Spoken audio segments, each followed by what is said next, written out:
சிக்கனில் மசாலா ஊற்றிடாமல் எப்படி கிறிஸ்பியாக ஃப்ரை பண்ணுறதுன்னு பார்க்கலாம். வாங்க வீடியோக்குள்ளே போகலாம்.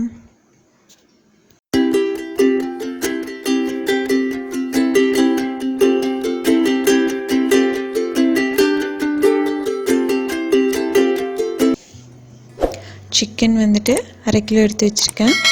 ஒரு முட்டை ஒன்று உடச்சி ஊற்றிக்கலாம். முட்டை நல்லா ஒரு டெக்ஸ்சர் கொடுக்கும். 1/2 ஸ்பூன் அளவுக்கு இஞ்சி பூண்டு பேஸ்ட்டு, மிளகாத்தூள் உங்கள் காரத்துக்கு தேவையான அளவு நீங்கள் சேர்த்துக்கோங்க. வீட்டு மிளகாத்தூள் இது இவ்வளோ தான் நான் சேர்க்குறேனே. மஞ்சத்தூள் எல்லா இதுலேயுமே கொஞ்சம் கொஞ்சம் மஞ்சத்தூள் ஆட் பண்ணிக்கோங்க. உப்பு தேவையான அளவு இவ்வளோதான். கொஞ்சமாக கார்ன்ஃப்ளவர் மாவு நான் ஒரு 2 ஸ்பூன் அளவுக்கு சேர்த்துருக்கேன். உங்களுக்கு கிறிஸ்பினஸ்க்கு வேணும்னா கொஞ்சமாக அரிசி மாவு கூட சேர்த்துக்கலாம். இதை நல்லா நிறைய தண்ணி ஊற்றிடாதீங்க, கொஞ்சம் லைட்டாக மட்டும் ஊற்றிட்டு பிரட்டி விட்டுருங்க. ஏன்னா முட்டையும் சேர்த்துருக்கோம்.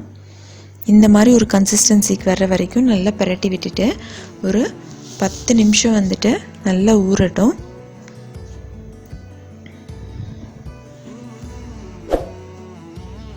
டைம் இருந்ததுன்னா ஒரு 1/2 hour கூட நீங்கள் ஊற வைக்கலாம். எண்ணெயில் போட்டு மீடியம் ஃப்ளேமில் வச்சுருங்க.